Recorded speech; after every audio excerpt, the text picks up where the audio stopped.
This is the second video in the unit on genetic variation.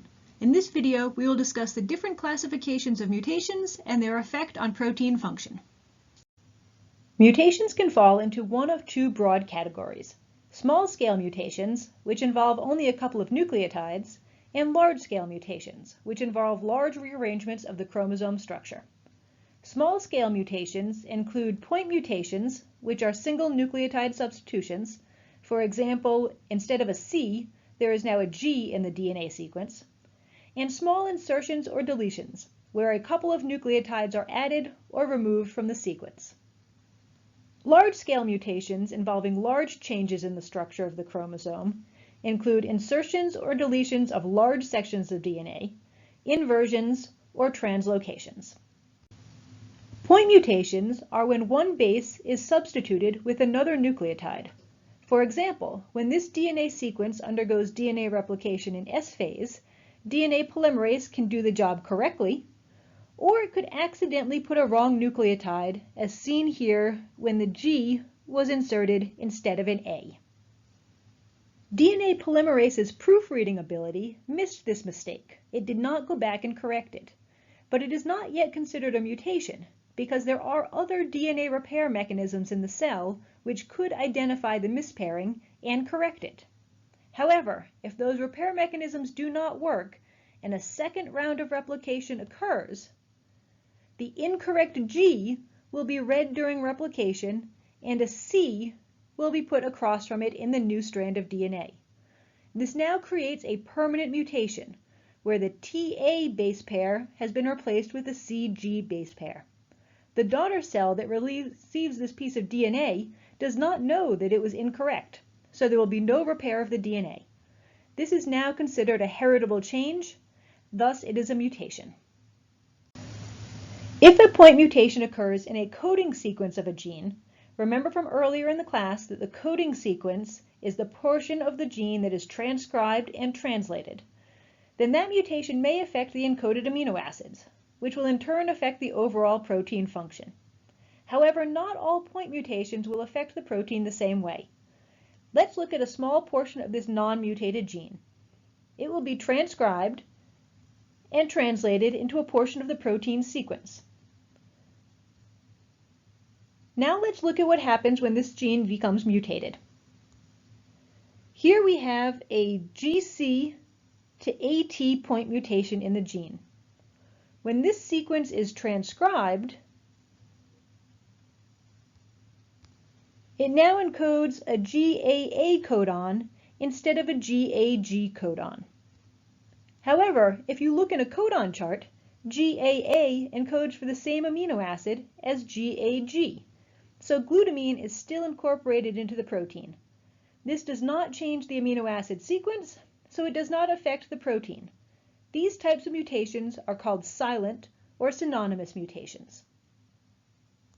Looking at a different point mutation in the DNA, we now have an AT to TA point mutation. When this sequence is transcribed, it generates a GUG codon, which encodes for a valine.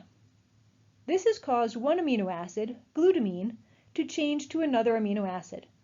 This type of mutation is called a missense or non-synonymous mutation.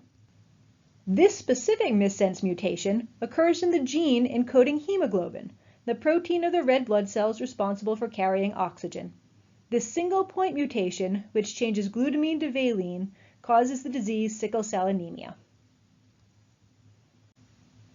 There is a third type of protein mutation which can be caused from point mutations called a nonsense mutation. A nonsense mutation occurs when the change in DNA causes a stop codon to form in the messenger RNA. In this example, the GC to TA point mutation in the DNA causes the GAG codon to change to a UAG codon. UAG is a stop codon. Since translation does not continue past a stop codon, this truncates the protein, which makes it shorter than it should be. These shortened proteins are non-functional and unstable.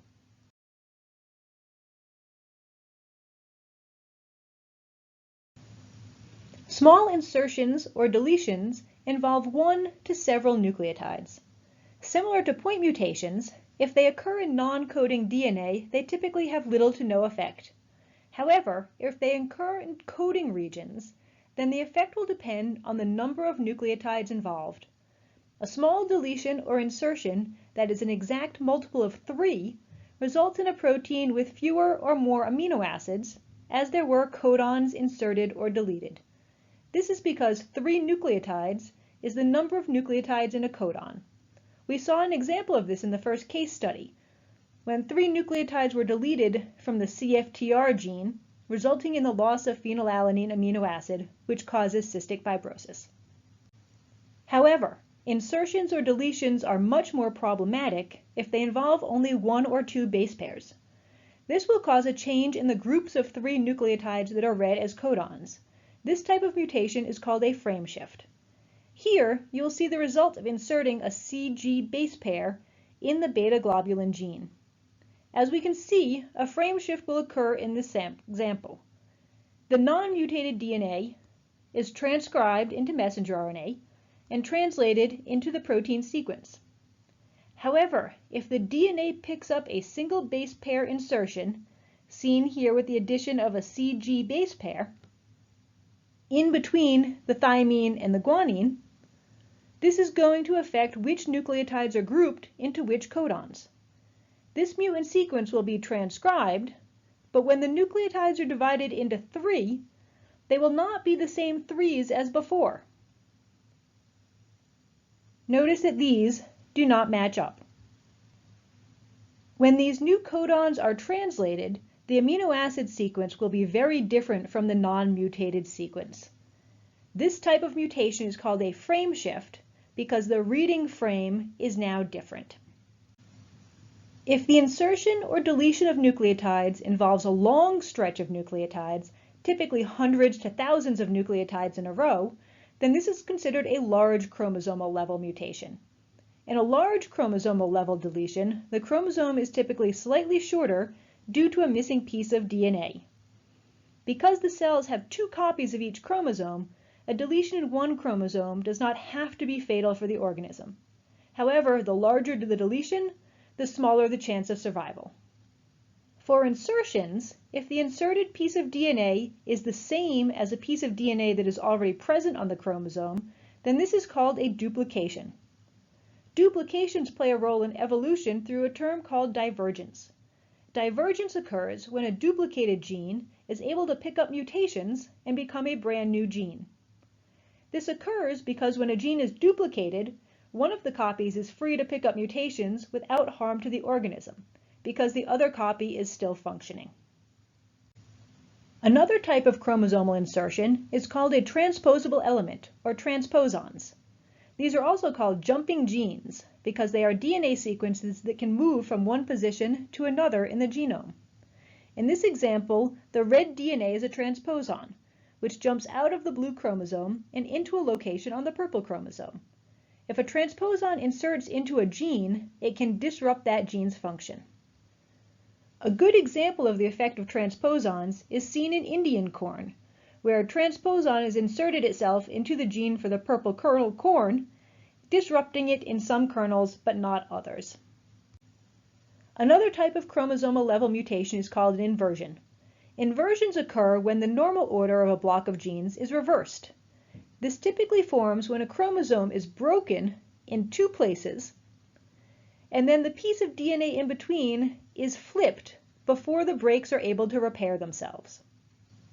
Inversions often do not cause any malfunction of the proteins. However, large inversions can make it problematic for homologous chromosomes to line up with each other during prophase 1 of meiosis.